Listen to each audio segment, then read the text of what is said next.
So welcome to our academic podcast of the Department of Islamic Theological Studies of the University of Vienna, TextLab Islam. So today we have a special guest, Ḥāfiẓ Bilāl. And so before introducing my guest, I want to say something about this podcast channel. So in this podcast channel, we'll look at the primary sources of Islam, not simply as, sacred texts, but as texts that have been read, interpreted, analyzed, and transmitted for centuries. For example, the Quran, the Hadith tradition, and the broader intellectual history of Islamic scholarship from the core of our discussion. We are going deeper in the understanding of the text, doing hermeneutics, interpretation, modern interpretation, classical interpretation, and also we are talking about institutions, authorities and institutions. And one of the most important things in the Islamic intellectual history is the Madrasa-Tradition. Yep. So we are going to talk about the Madrasa-Tradition with you. First of all, could you please introduce yourself? Yes. Who are you and what are you doing at the University of Vienna? Yes, thank you so much for inviting me. It's really an honor to be here. And I really appreciate the work you are doing at the Islamic Theological Center at the University of Vienna. And in the conversation and what I see your work on internet as well, I really appreciate it. And thank you for inviting me again. My name is Muḥammad Bilāl, and I'm from Pakistan. And currently I am doing my PhD at the University of Vienna. And my thesis is about madrasa education in Pakistan, South Asia as well. Okay, just let's begin with your educational path. Could you just tell more about your education, madrasa? What is madrasa? What does it mean? So madrasa in general, it's an Arabic word. It means the place of study in general sense. But madrasa has been a place for Islamic traditional sciences for centuries. If we want to apply the term, really we could start from aṣ-Ṣuffa, from the Prophet's companions who devoted their whole life about studying madrasa. So the tradition starts from really the Prophet's time. And then it became really popular in Mamluk era, in Ottoman era. It became a proper institution where you could, with proper buildings and proper ijaza and with the proper teaching system and paid by the state as well. But it was in early years, it was a liberal arts college, or you could call it a university, because it combined all sorts of education. There was no distinction between the worldly sciences or the religious sciences. It was, everything was there. People would come to study math, they would come to study philosophy, they would come to study religion, they would come to study fiqh, they would come to study tafsir, they would come to study hadith. And you can see the names of great Imam Ghazali, Ibn Rushd, Abu Sina, and all those great scholars who were studying within the madrasa education system. And at that time, it was more specific. It was not that specific just to one stream of knowledge, which we now call it Islamic studies. It was a university which was producing students in health sciences, in philosophy, and everything. But in South Asia, before the colonization, these institutions were part of the state bureaucracy. They were producing scholars or the workers for the state bureaucracy. So the Mughal Empire was recruiting people from madrasa, and there was a huge departments within these madrasa about rational sciences. We had Persian philosophy, we had Indic philosophy, Hindustani philosophy, you can say. Huge departments of Hindustani philosophy. There was a huge tradition of rational understanding in madrasa. So that was the main function, was to produce scholars, Islamic scholars, to produce bureaucrats for the state, to produce diplomats, and all sort of the whole cream of knowledgeable person would come from this madrasa education system. If we're going into the history, then with the colonization happened, before these organizations or these madrasa were supported by the state would use their awqaf to support these madrasa education. But when the colonization happened and the Muslim Empire was not there anymore, then the administration of the British colonialism, they thought that madrasa is no use for them. So they would say, okay, we come across with our own tradition of language, so we don't need. So they took away the patronage from the madrasa. So at that time, some of the people, especially I'm talking about South Asia, they decided to form these independent madrasa in South Asia. And so previously, the madrasa was part of bureaucracy. The language of the madrasa, Persian and Arabic, were the language of the state.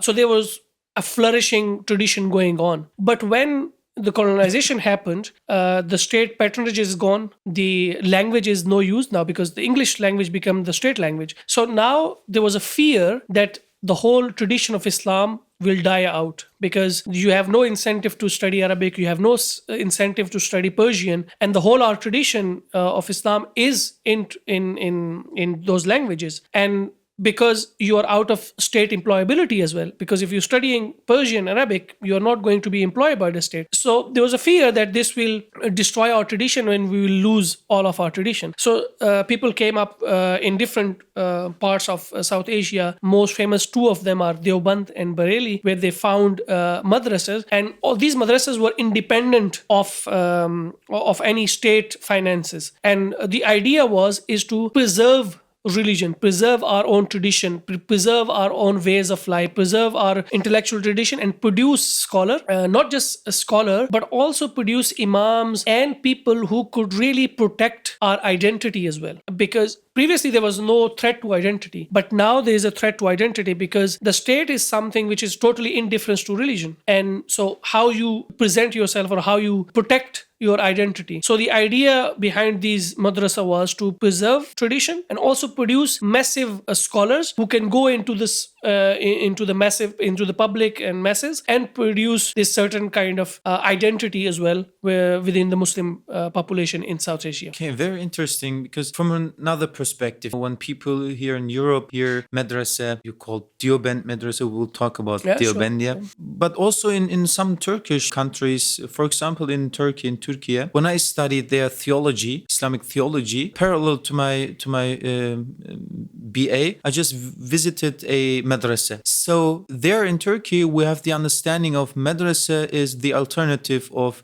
university, in the sense of at the university Islamic theology, Kulliyat Ilahiyat, they are modernist, they don't know the traditional sources, they are not reading really good Arabic, classical Arabic, etc. So even today the Sufi groups dominate the madrasa tradition as an alternative. They say no, don't go to the university, even they have no access to the university, but beside this, the understanding is this is only, and on the other side, those who visit the university say madrasa, this is nothing scientific.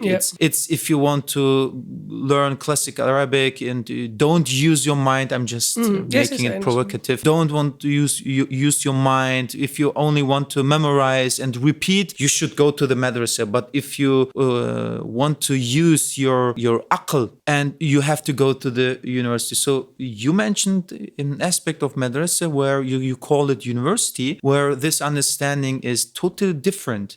And please keep in mind that in this question, I want to add, what about the curriculum of the madrasa, and what about this understanding? Yeah, so it's I think in South Asian context, this was deliberate. They decided that we are going to, because so previously it was state responsibility to take care of all these things, either religious or the worldly sciences. We call it naqliya and aqliya, as in Arabic we call it. It was a state responsibility to take care of both, and that's why we had scholars coming from these institutions. But when the colonization happened, and state took the responsibility of producing scholars in, you could call it ulum aqliya, sciences, rational, not rational, but medicine and practical sciences. And state supported those institutions. So for example, even from the people from Madrasa-Tradition went on to develop universities. For example, the first university during the colonization was Aligarh University. It was made by a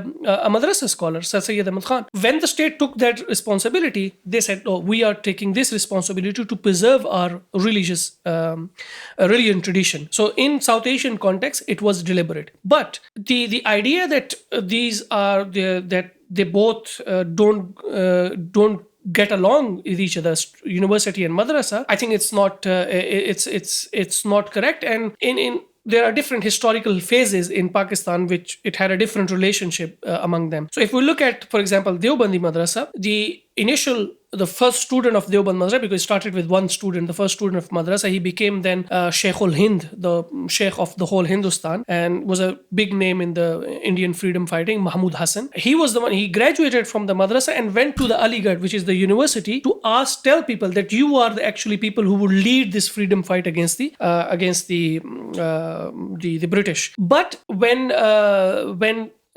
Pakistan got independence, the state should have actually adopted this madrasa system and took it into control as the other education system. But this did not happen. For at least 20 to 30 years initially, the state did not have any policy for these education institutions, did not include them in the mainstream, because in the most of the post-colonial state it happens that they carry on the colonial policies till long. So the same thing. And so when the state did not recognize these institutions, their degree was not recognized until 1980s. Pakistan was created in 47. So there was the state did not take the ownership of these institutions. At that time, there was a distance between those institutions. And what also state did is that invite scholar, as you said, modernist, for example, the great Dr. Fazlur Rahman, or if you know Talal Asad, Dr. Asad, who's from actually an Austrian Jew and then converted to Islam, invited him to Islamize or modernize the Islamic law in Pakistan, and did not include the madrasa scholars into these processes. And so the distance got bigger and bigger between the university educated scholars and the madrasa educated scholars. But now we talk about last decade and a half, I think the things are changing. There was this time that, for example, it's funny, but when I was studying, I did my university study hiding from the madrasa administration. So I would tell them, I hope they're not listening, but I would tell them. We can just cut this now.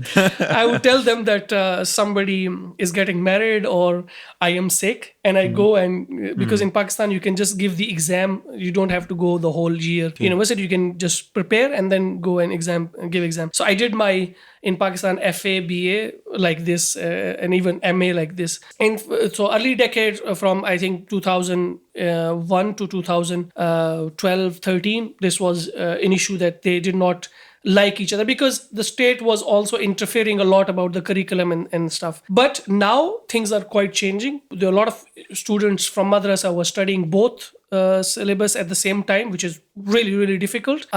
Because when we talk about madrasa curriculum, I'll show you how difficult and hard this curriculum it is, and how many different skills you have to learn. And the acceptance is also getting better and better, because, for example, right now I'm working on, my field work is on madrasa. I went there and they invited me to speak to their graduates, which, if you look at me visually, I don't seem like a religious scholar in those terms. And also they know that I'm studying at a university. 7-8 years back, this was very different. So I think this relationship is changing, but I would really say that the quality of graduate that Pakistani universities are producing in terms of understanding the tradition, they are not adequate. I see the level of, they are very good. They can, if they are studying in Arabic, they can be very good in the spoken Arabic, maybe even traditional Arabic, but the amount of rigorous training that you get in madrasa just for the tradition, I think they cannot compete in that regard with the madrasa. There are other weaknesses of madrasa, which university has it, but the knowledge of tradition, I think the madrasa people are still way ahead, and we can see it in the syllabus as well. Especially their way to understand classical tradition, classical texts, classical fiqh text, Islamic law, jurisprudence, kalam text, Quranic text. So do you think that this is a missing gap or missing thing at the universities in Pakistan? And now you have an idea about European universities, especially at Vienna. Do you think that this is a really important missing gap to the ability to engage with classical texts? Yes, absolutely. I think this is one of the reasons. So because understanding classical texts not only enhances your knowledge, I think that is obviously we talk about it, but the authority is also related to that. If you cannot understand your tradition, I don't think so anybody would listen to you. I still remember, don't know about Austria, but I still remember I was sitting in a conference at a university, Islamic university in Pakistan, and there was one guy, he had a brilliant work, like he was describing something amazing, but somehow he pronounced one word in Arabic wrong. And it was a friend sitting next to me said like, if he can't understand Arabic, what he knows. Yes. So the idea, if you really want to engage with the community, you really need your tradition really, really deeper. And not just from this perspective, but also from the perspective of developing, especially in a European theology. If you really want to, you really need tradition, because without it, you can develop something which we already see, for example, these YouTube bros or like these Dawa bros that you come up with very unsophisticated knowledge, and you come up with very superficial explanations, which are really dangerous in so many ways. Not in terms, I don't talk about radicalization, everything, that is one part of it. But even for the community, even if you want to be more religious, if you have this superficial and a very narrow-minded explanation, then the community will not serve, especially from the religious perspective. You will not serving the community because you're bringing the knowledge so narrow it. That is why Islam spread that much in the whole world, because of its flexibility. Mm-hmm. If it was not flexible, it would have not been spread. If you look at the Islam from Indonesia to North Africa, it's absolutely, it has so much flexibility. And if you don't know the tradition, you will not be able to understand this much sophistication of, and then as I said, the authority, anybody would come and kill your authority by just reading some good Arabic verses, and it will get you destroyed. So I think it's really, really important to really know your tradition, and both from the perspective if you want to engage in a community, but also both if you want to make a European theology. I think that this is a big challenge of Islamic theology. Islamic theology in the German-speaking area started 2010 in Frankfurt in Germany, and here in Austria, in Vienna, 2016, I guess. And this is very new. Very young, 10 years. Yes, it's nothing. It's nothing. I can just say about our department, we are trying to fill this gap, the knowledge of engaging with, to have an relation, to be in relation with the traditional text, and to, we are reading Ṭabarī and etc. classical texts beside the curriculum or syllabus in different courses or seminars. This is important, but to use classical tradition, to have in mind that, or keep in mind, and have a close relationship to, I call it relationship, to the classical text, doesn't mean that you have to accept everything and make, copy paste. This is the problem of the so-called social media imams. They're just mentioning names. This is our tradition. Yes, good, okay. It's good that you know some names, Qurtubi, Suyuti, Ibn Jarir, al-Ṭabarī, etc. It's good that you know them. The works are very important, but what does it mean for today? You can just analyze and interpret it in this European context, and this is a big challenge, I guess. It's absolutely. One of our teacher, Dr. Ibrahim Musa, he gives a very interesting example of. He was in a workshop in Berlin. Yes. So he gives a very interesting example of tradition. What do you mean by tradition? He said it's like a rope. So if you look at rope, it's combination of small threads. And so you cannot just take off one thread and say, okay, this is a tradition. The rope is, so you have to do two things. One, you really have to understand that thread and also create the new rope, new threads for that rope. So you are part of the tradition and taking tradition. And that is why I already said that if you don't know the tradition, you do this copy pasting, because you don't know the context and you don't really understand how we can apply this to a different situation. And I think that is one of the problem that we face when we don't have the traditional education. So that's what happens when you don't have the deeper understanding of the tradition. Because, so for example, as you said, the copy pasting, and that is a lot of even PhD people are doing, is that take one paragraph from it and then post it somewhere else. And then that what happens that you lose the context, because if you are a scholar who know the urf, the context is the biggest principle of Islamic fiqh. You cannot just say, okay, I just take it away. And urf kal-mashrut, right? And yes. Exactly. So it's really a problem. And I just want to show you one example of, I think if I'm right, about the Indonesian female Islamic movement, they came up with something very interesting, and I really liked it. So there was a problem of underage marriage because it was allowed. So they wanted to make an argument in front of the state and also in front of the general population that this is not right and it should not be allowed. So they come up with a very interesting idea. They sent out the female scholars and volunteers to interview a lot of young female who got married underage. And the interview, the data showed that most of the young women who got married, they were suffering from health and from financial and some other issues. And what they did with this data, they said that this is against the ihsan. They took the tradition, came up with a new idea, and then made their argument related to tradition. And they say, if you are looking from a religious perspective or to a hadith looking at it, but we have another huge principle of ihsan or urf or other principles, we can come up with ideas that would really allow freedom or like justice or health for a lot of our communities. So I think this stricter interpretation comes from the copy paste when you say, okay, it was written. And I think one of the most important thing is the textual approach.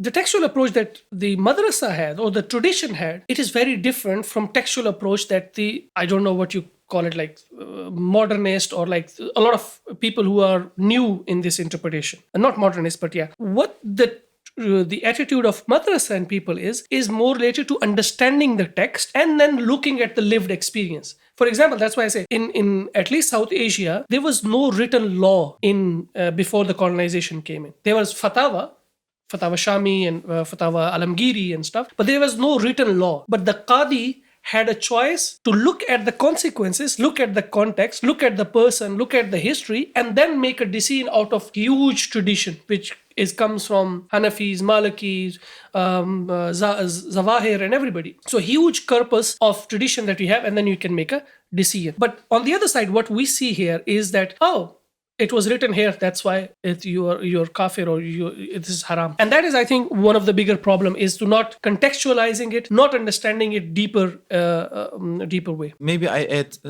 some more deeper understanding according to the Quranic understanding, the understanding of copy-pasting or the copy-pasting movement. Yeah. Because you mentioned the very important name for Quranic studies, even for the Vienna Quranic studies, Fazlur Rahman. Yes, Dr. Fazlur Rahman, very important scholar. So he just, his theory about the double movement, about reconstructing the historical context of the Quran, the first step to go back to the Quran, but not only to go back and make and read in principle from the 7th century and make copy-paste for today. The second movement, the second thing is after the understanding the living tradition, the living sunnah he called it, to make a new contextualization of this temporary, time and context, and then understand the Quran. And this is very important, in my opinion, to understand the Quran. It's not only, even the Quran, it's the most important text in the Islamic context, that's sure. But the understanding to say, this is a Quranic verse. In the Quran, the Quran says this or that. Yeah, exactly. It can be anything. But this is not a problem that we can read it in the Quran. We have to contextualize it and understand it very well. And therefore, the academic institutions or educational institutions are very important. And what is here the approach of madrasas or in universities? Are there different approaches, or how you can describe it in the South Asian part? And maybe I can just add with the European part. No, I think this is one of the problems or one of the challenges that madrasa still faces is this not having the scholarship that really goes into Quran and really understand is much deeper than as it is needed. So what happens in madrasa is that everything is centered around Quran, because if you're reading usul al-fiqh, you are getting it from the Quran, you're implying it, and you're practicing on the Quran. If you're doing fiqh, you have to come up with the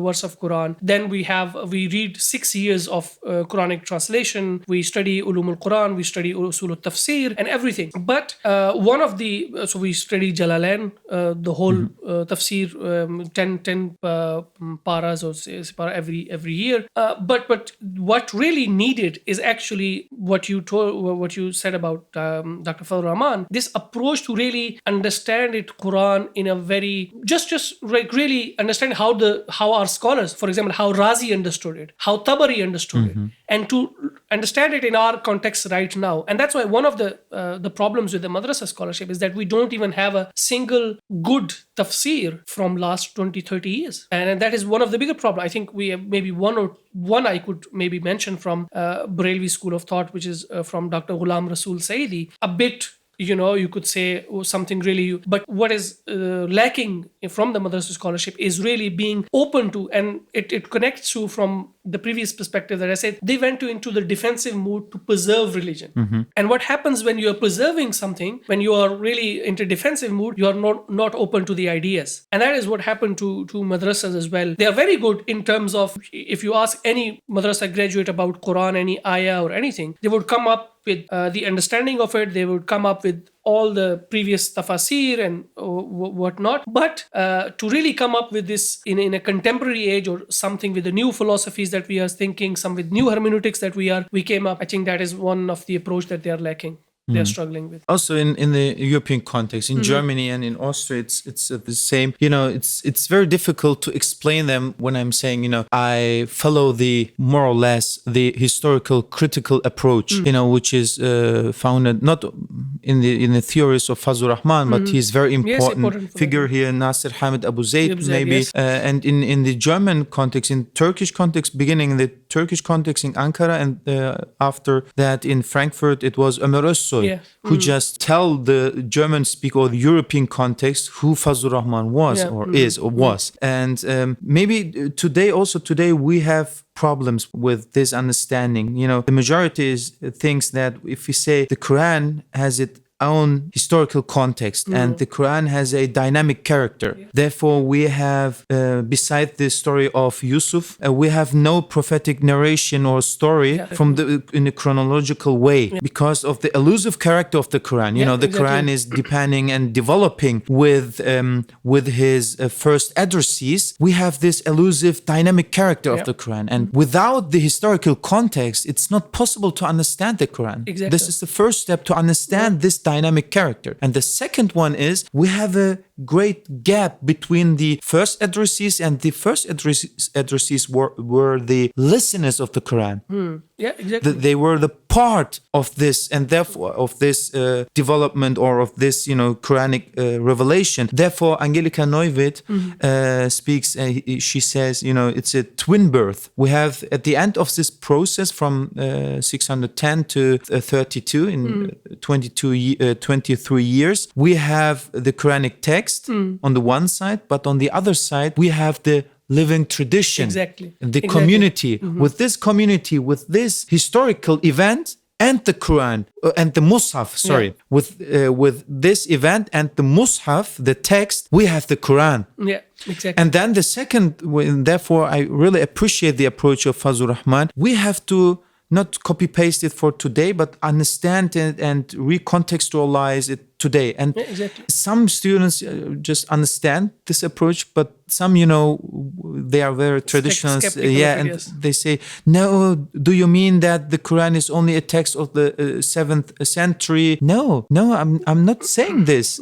Quite the contrary. I'm saying that the Quran is also for today very actual, but you have to make a movement, not only copy paste. And this is a great problem. We are trying to solve this problem at the university, but we have not a wand which we can spell like Harry Potter. Exactly. Absolutely. It's not possible. I would really respond to two things. One is that this is so I'm reading a bit of decolonial literature, so that comes to mind as well, because this is a more colonial approach to say, okay, this is in the text. This is in the text. Oh, this is in text. And that's how European learned about us. They would say, okay, what is written in the Quran? What is written in their book of this? They would not look at our lived tradition. And that is so my argument even in my thesis is that madrasa is a lived tradition. It's not that you just write it and you put it on the side, okay, this is the madrasa. So the approach that a lot of people are following with this is, I think it's more colonial rather than our own traditional approach, that I would say. And the second thing is that especially the reception, how reception works within Muslim community community of new ideas. I think it's really depends first on the strength, which definitely Dr. Fazlur Rahman and this tradition, historical critical tradition, has it, but also it really takes time, and also it needs really scholarly people who can carry this and this approach and also prove it on a very scholarly level. I think that's what happened. So there were a lot of fuqaha apart from Abu Hanifa, Imam Shafi'i and Imam Ibn Hanbal or Malik, but they had the best students to really carry it forward. And obviously it took some time, and then they got some state position as well, and that's why it got accepted in the. But at least I'm hopeful with this that it has, and especially from a place like Europe where these things are new, these things are emerging. I think and people are looking for ideas, because as what my experience is, the community here is in a shape of looking something different, what they are used to it, and what the consequences have they seen of what happened to them. And I think there will be quite a reception if this intellectual tradition really goes on deeper and produce scholars like you and some other people. Yeah, it's very interesting aspect. Can just talk hours absolutely. about this, Yes, you know. exactly. But the main aspect is the Quran or the Musaf is a silent text, and we people let him, you know, speak, and that's very important. And okay, thank you very much. I think that it was a wonderful and great episode. Thank you so much. Thank you. It was a great honor. Really an honor to have you here. I really appreciate your approach, and maybe we have the opportunity for several episodes in this channel. So thank you very much, and just follow us and just like us. Thank you very much. Thank you. Thank you very much. Thank you very much.